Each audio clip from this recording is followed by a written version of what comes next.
Assalamualaikum warahmatullahi wabarakatuh. Pada kesempatan kali ini, saya Ratnaulan akan menjelaskan salah satu jurnal dengan judul Kajian Pengendalian Mutu Teh Hitam Crushing, Tearing, dan Curling atau lebih dikenal sebagai teh hitam CTC. Pada jurnal ini terdapat 3 bagian, yaitu dimulai dari pendahuluan, pembahasan, dan kesimpulan.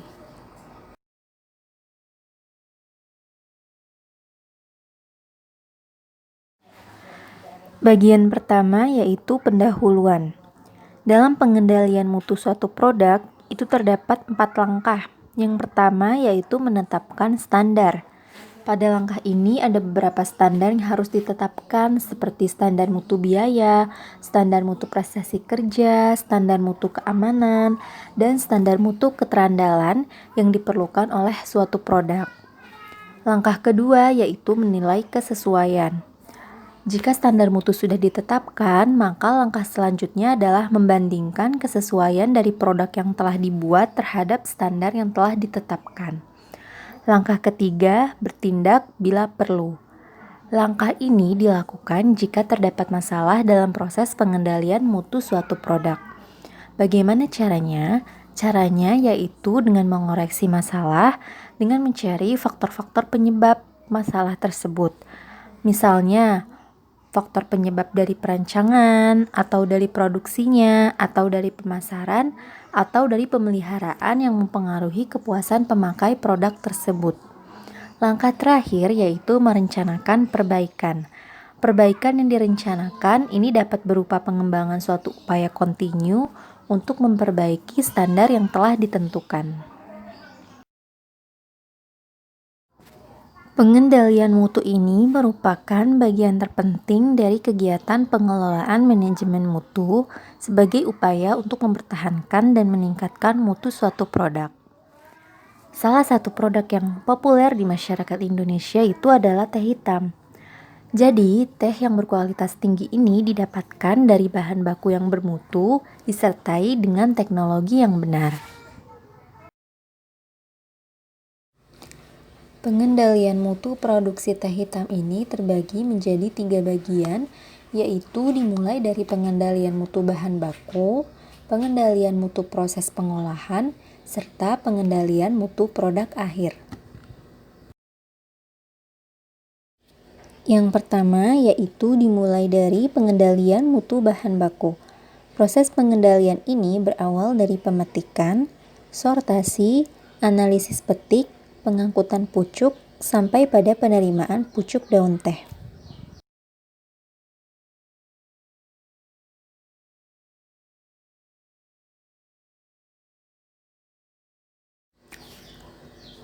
Pucuk teh terdiri dari 2 jenis, yaitu pucuk peko dan pucuk burung. Perbedaannya, pucuk peko yaitu pucuk yang masih kuncup, sedangkan pucuk burung yaitu pucuk yang tidak memiliki kuncup atau terdapat kuncup, namun kuncupnya itu sudah terbuka. Pemetikan ini tidak dilakukan sembarangan, namun terdapat rumus petikan yang dijadikan sebagai pedoman untuk memetik daun teh. Rumus petikan ini terdiri atas 3 rumus, yaitu yang pertama ada petikan halus, yang kedua petikan medium, dan yang ketiga petikan kasar. Seperti yang terlihat pada gambar, jenis pucuk untuk petikan halus yaitu pucuk peko dengan 1 helai daun. Sedangkan jenis pucuk untuk petikan medium yaitu pucuk peko atau pucuk burung dengan 2 helai daun. Dan jenis pucuk untuk petikan kasar yaitu pucuk peko atau pucuk burung dengan 3 helai daun atau lebih.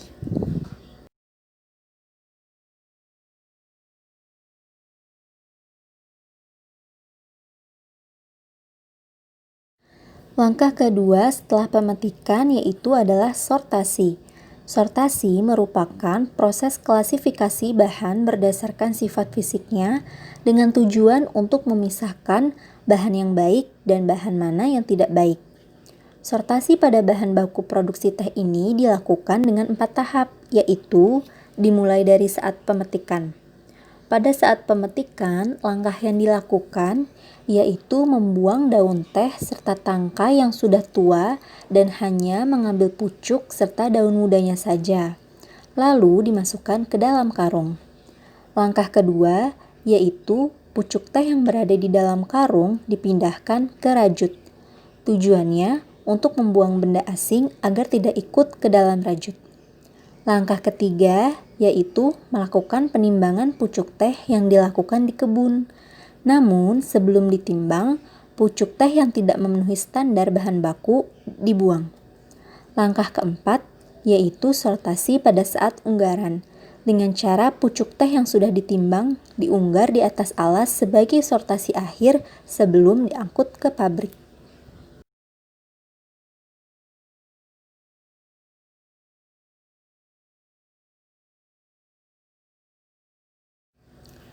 Langkah ketiga yaitu melakukan analisa petik.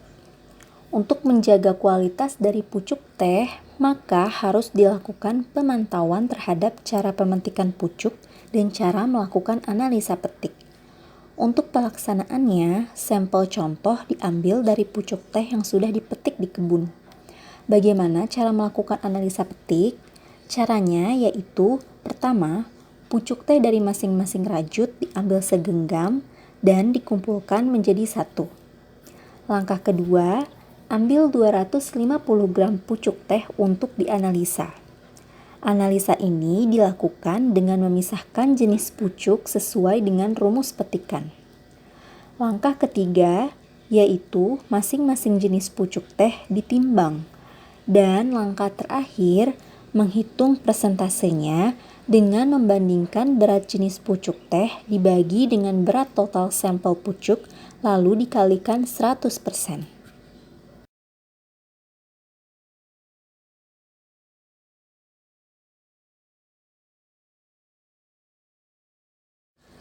Langkah keempat yaitu pengangkutan pucuk. Untuk mencegah menurunnya mutu pucuk teh sebelum sampai di pabrik, maka tindakan yang dilakukan yaitu, pertama, kapasitas pengisian rajut maksimal 15 kg per rajut.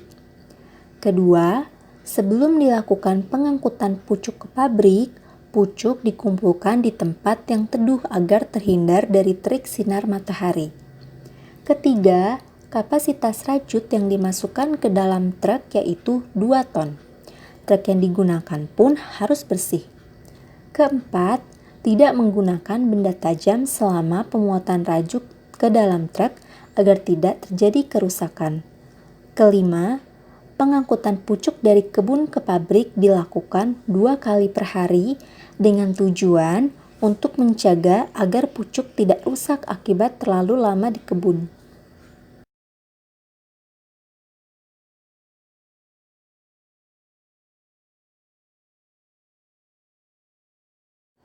Langkah kelima yaitu penerimaan pucuk.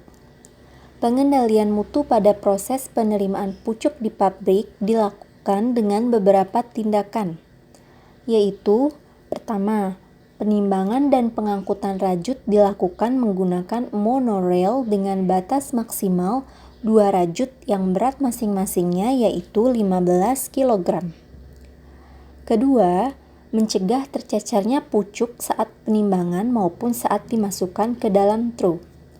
Ketiga, memastikan apakah selisih timbangan di kebun dengan timbangan di pabrik masih dalam batas kewajaran. Langkah pengendalian mutu selanjutnya yaitu dalam proses pengolahan, dimulai dari proses pelayuan, penggilingan, fermentasi, pengeringan, sortasi, dan pengemasan.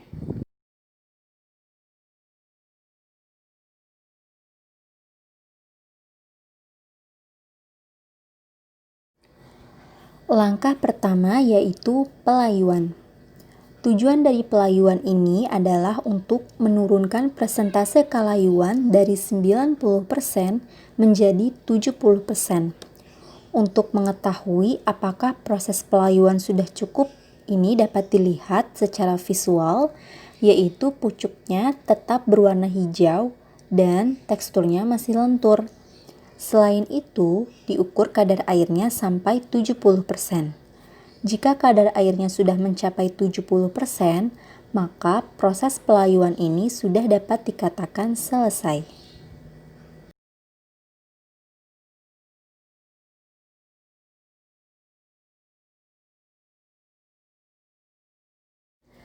Langkah kedua yaitu penggilingan. Saat proses penggilingan, pengawasan pun harus tetap dilakukan. Ada beberapa hal yang harus diperhatikan yaitu: pertama, ruang giling harus memiliki RH 90-95%. Setelah dipastikan RH-nya cukup, maka pucuk teh langsung dimasukkan ke dalam green leaf sifter. Setelah masuk ke dalam alat tersebut, pucuk teh akan masuk ke roll CTC melalui conveyor, dan dalam proses ini harus dipastikan roll CTC-nya ini diatur rapat. Hasil dari proses ini adalah berupa bubuk teh. Setelah selesai penggilingan, maka semua alat yang digunakan harus dicuci dengan air bersih.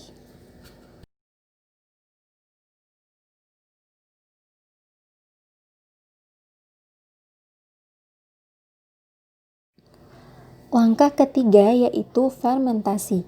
Pada saat fermentasi, ada beberapa hal yang harus diperhatikan, yaitu suhu ruang fermentasi dipastikan 32-33 derajat Celcius dan RH ruangnya 85-90%. Lamanya proses fermentasi ini tergantung pada proses pelayuan. Jadi, jika pucuk terlalu layu, maka proses fermentasinya dipercepat, begitu juga sebaliknya. Selain itu, kecepatan tray juga harus diatur dengan inverter. Hasil fermentasi dapat dikatakan cukup jika warna bubuk tehnya sudah coklat kemerahan.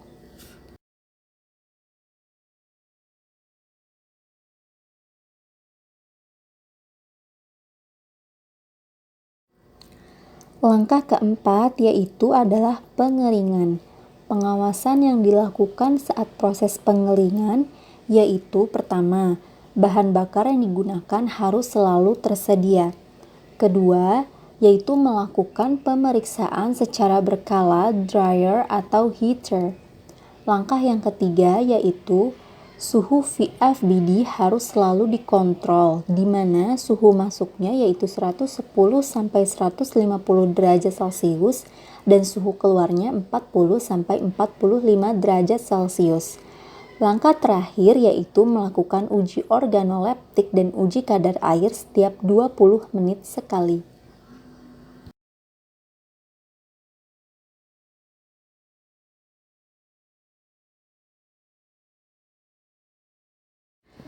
Langkah kelima yaitu sortasi.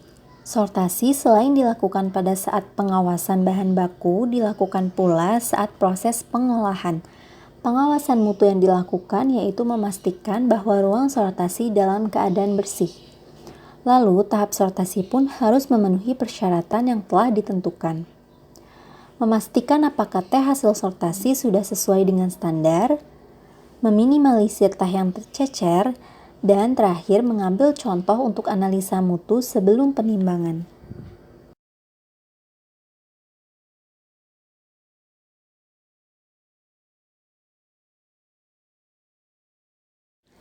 Langkah terakhir dalam proses pengolahan yaitu pengemasan. Pertama, yang harus diawasi yaitu pemeriksaan mutu teh harus sesuai dengan jenis mutu yang telah ditetapkan. Kedua, jenis kemasan yang digunakan ini adalah jenis paper sack. Yang ketiga, kemasan harus diperiksa atau diuji dulu apakah ada kebocoran atau tidak. Yang keempat, pengisian kemasan ini harus sesuai dengan volume standar atau volume yang sudah ditentukan. Yang kelima, pengambilan contoh teh setiap paper sack ini dilakukan 2 kali, yaitu sewaktu setengah pengisian dan saat pengisian penuh. Dan yang keenam yaitu apabila ditemukan logam pada akhir pengemasan, maka harus dilakukan refinishing. Langkah terakhir sebelum teh siap diedarkan yaitu melakukan pengawasan mutu terhadap produk akhir. Ada beberapa pengujian yang harus dilakukan, yaitu pengujian kadar air, pengujian organoleptik, dan pengujian volume, serta pengujian kenampakan.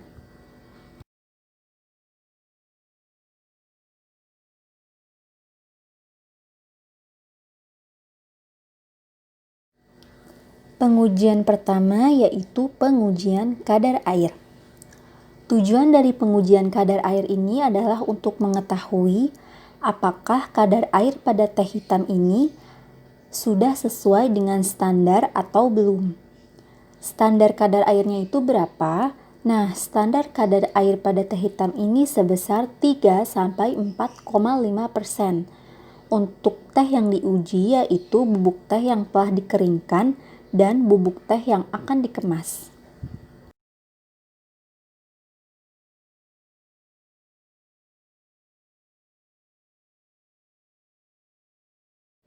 Selanjutnya yaitu pengujian organoleptik. Pengujian ini dilakukan pada bubuk teh hasil sortasi dan bubuk teh hasil pengeringan. Tujuannya yaitu untuk menguji kenampakan bubuk teh, warna cairan teh, dan warna ampas teh. Pengujian ini dilakukan oleh seorang panelis yang merupakan karyawan SPM atau Standar Pengendali Mutu. Hasil akhir dari penilaian ini yaitu berupa skor yang dinilai oleh panelis tersebut.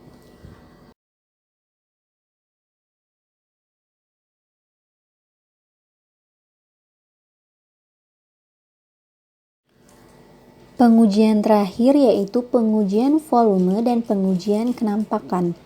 Untuk pengujian kenampakan dilakukan dengan menyiapkan dua alas dengan warna yang berbeda, yaitu alas berwarna hitam dan alas berwarna putih. Lalu langkah selanjutnya, simpan sejumlah bubuk teh di atasnya dan bandingkan serta amati apakah bubuk teh tersebut sudah sesuai dengan contoh baku mutu teh atau belum. Sedangkan untuk pengujian volume dilakukan dengan cara menimbang bubuk teh sebanyak 100 gram, lalu masukkan ke dalam gelas ukur 500 ml dan goyang hingga rata. Selanjutnya, baca angka pada gelas ukur dan hitung volumenya dengan perbandingan berat per volume yang dihasilkan. Kesimpulannya, dari proses pengendalian mutu teh hitam CTC ini adalah pengendalian mutu produksi teh meliputi pengendalian mutu bahan baku, pengendalian mutu proses pengolahan, dan pengendalian mutu produk akhir. Pengendalian mutu produk akhir dilakukan sesuai dengan standar yaitu kadar airnya 3-4,5% dan sesuai penilaian ALI atau Appearance Liquor Infused serta volume atau densitasnya.